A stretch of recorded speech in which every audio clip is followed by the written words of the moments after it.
இன்றைக்கு தவக்காலத்தின் 5ஆம் வாரம் ஏப்ரல் மாதம் 8ஆம் தேதி செவ்வாய்க்கிழமை. இன்று தேவன் நமக்கு தரும் ஜீவ நீரூற்றான இறை வார்த்தைகள் என்னாகமத்திலிருந்து வாசகம் இயல் 21 இறை வார்த்தைகள் 4-9 முடிய. அந்நாட்களில் ஏதோம் நாட்டை சுற்றி போகும்படி ஓர் என்ற மலையிலிருந்து இஸ்ரேலர் செங்கடல் சாலை வழியாக பயணப்பட்டனர். அவ்வழியை முன்னிட்டு மக்கள் பொறுமை இழந்தனர். மக்கள் கடவுளுக்கும் மோசேக்குக்கும் எதிராக பேசினர். இந்த பாலை நிலத்தில் மாளும்படி எங்களை எகிப்திலிருந்து கொண்டு வந்தது ஏன்? இங்கு உணவும் இல்லை, தண்ணீரும் இல்லை. அற்பமான இந்த உணவு எங்களுக்கு வெறுத்து போய்விட்டது என்றனர். உடனே ஆண்டவர் கொள்ளிவாய் பாம்புகளை மக்களிடையே அனுப்பினார். அவை கடிக்கவே இஸ்ரேல் மக்களில் பலர் மாண்டனர். அப்போது மக்கள் மோசேயிடம் வந்து, நாங்கள் பாவம் செய்துள்ளோம், நாங்கள் ஆண்டவருக்கும் உமக்கும் எதிராக பேசியுள்ளோம். அவர் இந்த பாம்புகளை அகற்றிவிடும்படி நீர் ஆண்டவரிடம் வேண்டிக் கொள்ளும் என்றனர். அவ்வாறே மோசே மக்களுக்காக மன்றாடினார்.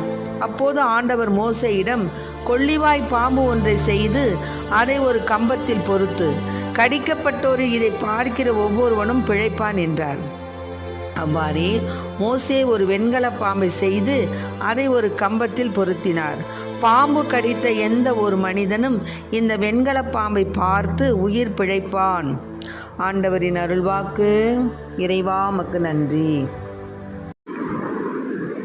கேட்டு போனோம், பாவியானோம், கிருபை செய்நாதனே,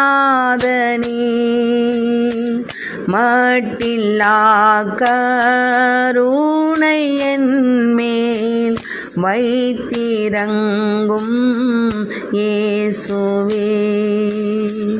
கேட்டு போனோம், பாவியானோம், கிருபை செய்நாதனே, மட்டில்லா கருணை என்மேல் வைத்திரங்கும் இயேசுவே.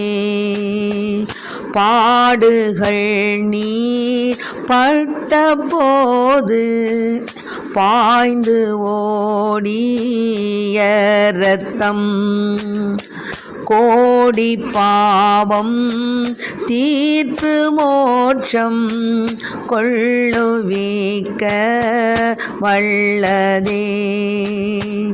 கேட்டு போனோம், பாவியானோம், கிருபை செய்நாதனே, மட்டில்லா கருணை என்மேல் வைத்திரங்கும் இயேசுவே. இன்றைக்கு நம் தேவன் தரும் ஜீவ நீரூற்றான இறை வார்த்தைகளை கேட்டோம். அந்த நாட்களில் என்ன செஞ்சாங்கன்னா, அந்த ஏதோம் நாட்டை சுற்றி போகும்படி ஓர் என்ற மலையிலிருந்து இஸ்ராயலர் என்ன பண்ணாங்க, அந்த செங்கடை சாலை வழியாக போனாங்க. அப்படி போகும்போது அவங்களுக்கு ரொம்ப பொறுமை இழந்துட்டாங்க. என்னையா அது, நம்ம பாட்டுக்கு பார்வோன் ராஜா கிட்ட இருந்தால் கூட அவன் வேலையை பார்த்துட்டு அடிமை வேலையை செஞ்சுருந்தா கூட நம்ம பாட்டுக்கு வேலையை செஞ்சுட்டு சாப்பிட்டுக்கிட்டு நம்ம பாட்டுக்கு இருப்போமே. இந்த மாதிரி இந்த மோசை கொண்டாந்து இப்படியா கொண்டாந்து நம்மளை இப்படி பாதையில் இவ்வளோ அலைய விட்றாரு. சரியான சாப்பாடும் நம்மளுக்கு இல்லை, சரியான உணவும் இல்லை, நம்மளுக்கு தண்ணீரும் இல்லை. இந்த அற்பமான உணவை சாப்பிட்றதுக்காக எங்களை அழைச்சிட்டு வந்தார் அப்படின்னு சொல்லி முணுமுணுக்க ஆரம்பிச்சிட்டாங்க. உடனே அந்த அந்த கொள்ளிவாய் பாம்புகள், ஆண்டவர் என்ன பண்ணார், கொள்ளிவாய் பாம்புகளை மக்களிடையே அனுப்பி அது கடிக்க வச்சு இஸ்ராயல் மக்களில் பலர் மாண்டனர். அப்போ திரும்பி ஓடியாடுறாங்க மோசேக்கிட்ட, ஐயோ மோசே, நாங்கள் தெரியாமல் ஆண்டவருக்கும் உங்களுக்கும் எதிராக பேசிட்டோம், எங்களை மன்னிச்சிருங்க, எங்களை எப்படியாவது இந்த கொள்ளிவாய் பாம்புகள்லேருந்து எங்களை தப்புவீங்க, இந்த பாம்பெல்லாம் கடிக்காமல் அப்படின்னு சொல்லி திரும்பி ஓடியாந்தாங்க. அப்புறம் மோசே என்ன பண்ணார், கடவுளத்தில் வேண்டி இந்த மக்களை காப்பாற்றுங்க ஆண்டவரேன்னு சொல்லும்போது அவர் என்ன சொல்கிறாரு, ஆண்டவர் என்ன சொல்கிறாரு, நல்ல ஒரு கொள்ளிவாய் அதாவது கொள்ளிவாய் பாம்பு ஒன்றை செஞ்சு ஒரு கம்பத்தில் பொறுத்துங்க. அந்த யார் அந்த பாம்பை பார்க்குறாங்களோ அவங்கெல்லாம் உயிர் பிழைப்பாங்க அப்படின்னு சொல்கிறாரு. இந்த இடத்துல நம்ம ஒன்று நினைக்கணும். அதாவது பாம்பினால் பாவம் மனிதருக்குள் வந்தது என்று நம்பிய யூத மக்களை பார்த்து பாம்பை பாருங்கள் நலமடைவீர்கள் என்கிறார் மோசே. இங்கே நலப்படுத்துவது பாம்பு அல்ல. எவரொருவர் நம்பிக்கையோடு ஆண்டவர் சொன்னார் அப்படிங்கிறத நம்பிக்கையோடு நிமிர்ந்து பார்க்கிறாரோ அவர்கள் நலமடைவர் என்பது தான் இங்கே உள் உணர்வு. அதாவது இந்த அர்த்தத்தை வச்சு தான் அப்படி சொல்கிறாங்க. நம்ம கூட நினைக்கலாம், என்னடா அது பாம்பு கடிக்குது, பாம்பை ஒன்று செஞ்சு அதை பார்த்தா நலமடைவுன்னு சொல்கிறாங்களே, இது என்ன இது எனக்கு ஒன்றும் புரியலை அப்படின்னு நீங்கள் நினைப்பீங்க. ஆனால் அப்படி அல்ல. ஆண்டவர் சொன்ன வார்த்தைக்கு கீழ்ப்படுகிறாங்களா, அதுதான் அங்கே. ஆண்டவர் சொன்ன வார்த்தைக்கு கீழ்ப்படிஞ்சு அந்த பாம்பை கொள்ளிவாய் பாம்பை போல் உருவம் செய்து இதை யார் நிமிர்ந்து பார்க்குறாங்களோ அவங்க நலமடைவர் அப்படிங்கிறது இங்கே ஒரு நம்மளே புரிந்து உணர்ந்து கொள்ளக்கூடிய உணர்வு. அதனால தான் உனது நம்பிக்கை உன்னை நலமாகிற்று என்ற இயேசுவின் வார்த்தைகளை நாம் நினைவு கூறணும். அதே மாதிரி தான் அந்த நாட்களில் ஆண்டவர் ரொம்ப சொல்கிறாரு. பரிசேயரை பார்த்து சொன்னார், நான் போனபின் நீங்கள் என்னை தேடுவீங்க, நான் போகும் இடத்துக்கு உங்களால் வர இயலாது. யோவான் 8:21-30 முடிய உள்ள வார்த்தைகள் தான் நான் சொல்கிறேன். என்ன சொல்கிறாரு? அந்த காலத்தில் இயேசு பரிசேயரை பார்த்து சொல்கிறாரு, நான் போனபின் நீங்கள் என்னை தேடுவீங்க, ஆனால் நான் போகும் இடத்திற்கு உங்களால் வர முடியாது. நீங்கள் பாவிகளாகவே சாவீர்கள் என்றார். யூதர்களாக என்ன செஞ்சாங்க? நான் போகும் இடத்துக்கு உங்களால் வர இயலாது என்று சொல்கிறாரு. ஒருவேளை இவர் தற்கொலை செய்து கொள்ள போகிறாரோ அப்படின்னு அவன் மனசில் உள்ளது தானே அவனுக்கு இருக்கும். அவனுக்கு எங்கே நல்ல எண்ணம் இருக்குது? நல்ல எண்ணம் இருந்தாவில் நல்ல வார்த்தை வரும். நீங்கள் கீழிருந்து வந்தவர்கள், நான் மேலிருந்து வந்தவன். நீங்கள் இவ்வுலகை சார்ந்தவர்கள், ஆனால் நான் இவ்வுலகை சார்ந்தவன் அல்ல. ஆகவேதான் நீங்கள் பாவிகளாகவே சாவீர்கள் என்று உங்களிடம் சொன்னேன். இருக்கிறவர் நான். என்னை நம்பாவிட்டால் நீங்கள் பாவிகளாய் சாவீர்கள் என்றார். அப்போ அவங்களாம் கேட்டாங்க, நீ யாருப்பா, நீ யாரு அப்படின்னு சொல்லும் பொழுது, நான் யார் என்று தொடக்கத்திலிருந்தே சொல்லி வந்துள்ளேன்.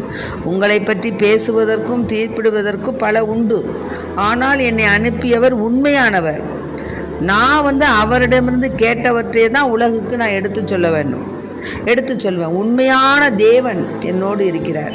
உண்மையாகவே அவர் என்னை அனுப்பிச்சிருக்கிறார். அதனால் நான் உண்மையை தான் பேசுவேன் அப்படின்னு சொல்கிறாரு. அப்போது தந்தை பற்றி அவர் பேசினார் என்பதை அவங்க உணராமல் என்ன பண்ணாங்க? அவர்களை, நீங்கள் மானிட மகனை உயர்த்திய பின்பு இருக்கிறவர் நானே, நானாக எதையும் செய்வதில்லை, மாறாக தந்தை கற்றுத்தந்தையை நான் எடுத்துரைக்கிறேன் என்பதை அறிந்து கொள்வீர்கள். என்னை அனுப்பியவர் என்னோடு இருக்கிறார். அவர் என்னை தனியாக விட்டு விடுவதில்லை. நானும் அவருக்கு உகந்தவற்றையே எப்போதும் செய்கிறேன் அப்படின்னு ஏசப்பா சொல்கிறார். ஆக அவர் இவற்றை சொன்னபோது பலர் அவரிடம் நம்பிக்கை கொண்டனர். ஆமென். இதுதான் நமக்கு தேவையான இன்றைய தினம் தேவன் நமக்கு தரும் ஜீவ நீர் ஊற்றான இறை வார்த்தைகள். ஆண்டவர் சொன்னார், நாங்களும் அதில், அதாவது நானும் அவருக்கு உகந்தவற்றை எப்போதும் செய்கிறேன் என்றார். அவர் இவற்றை சொன்னபோது பலர் அவரிடம் நம்பிக்கை கொண்டனர். நாம் நம்பிக்கை உடையவர்களாக இருக்கிறோமா? நம்மை படைத்த தேவன் மீது, ஆபிரகாம், ஈசாக், யாக்கோபின் தேவன் நம்மோடு இருக்கிறார் என்பதை உணர்கின்றோமா? அந்த ஆபிரகாமுக்குள்ள நம்பிக்கை நம்மிடத்தில் இருக்கா? இதெல்லாம் நம்ம சிந்தித்து நாம் என்றென்றும் தேவனிடம் நம்பிக்கையாக இருந்தோம் என்றால், இந்த மலையை பெயர்ந்து என்ன செய்னார்? போய் தள்ளி போ அப்படின்னு சொன்னால் கூட போகுங்கிறாங்க. அந்த யாயநகர் பட்டணத்தை அந்த படைத்தலைவன் என்ன சொல்கிறான்? ஒரு வார்த்தை சொல்லும், என்னுடைய மகள் குணமடைவான் அப்படின்னு. ஆக ஒரு படைத்தலைவன் சொல்கிறான், நீங்கள் ஒரு வார்த்தை சொல்லுங்கள், என்னுடைய ஆள் குணமடைவான், என்னுடைய மகன் உயிர் பெறுவான் அப்படின்னு ஆண்டவரிடத்தில் அவங்க என்ன சொல்கிறாங்க? புற இனத்தவராக இருந்த போதிலும் ஆண்டவரோட நம்பிக்கையோடு அவங்க கேட்குறாங்க. நம்பிக்கை தான் வாழ்க்கையில் நம்மளுக்கு ஆழமான ஒரு ஆசீர்வாதம். ஆகவே அன்பு பிள்ளைகளே, இதை கேட்டுக்கொண்டிருக்க அன்பார்ந்த பிள்ளைகளே, நாம் இந்த இடத்துல நம்பிக்கையோடு ஆண்டவரிடத்தில் ஒரு வார்த்தை சொன்னால் போதும், என் மக குணமடைவா. ஒரு வார்த்தை சொன்னால் போதும், என் படை தலைவன் என்னுடைய இவன் குணமடைவான். ஒரு வார்த்தை சொன்னால் போதும், என் மகன் குணமடைவான் அப்படின்னு அந்த நம்பிக்கையோடு கேட்ட மனிதனுடைய அந்த விசுவாசம் அவனுக்கு குணத்தை கொடுத்துச்சு. அவன் பிள்ளை உயிரோடு எழுப்பப்பட்டான். ஆகவே அன்பு பிள்ளைகளே, நாமும் ஆண்டவரில் நம்பிக்கை கொண்டுள்ளோமா? நமக்கு துன்பம் வரும்போது சோர்ந்து போய்விடுகின்றோமா? அல்லது ஆண்டவரின் நம்பிக்கை கொண்டு அந்த மன்றாட்டை அவர் பாதம் வைத்து செய்வார் என்ற உறுதியோடு இருக்கின்றோமா? சிந்திப்போம். உறுதியற்ற நிலையில் இருந்தால் உறுதி வேண்டும், உறுதியான மனம் வேண்டும் என்று ஆண்டவரிடம் மன்றாடுவோம். ஆமென். Praise the lord. மரியே வாழ்க. இயேசுவுக்கு புகழ். இயேசுவுக்கு நன்றி.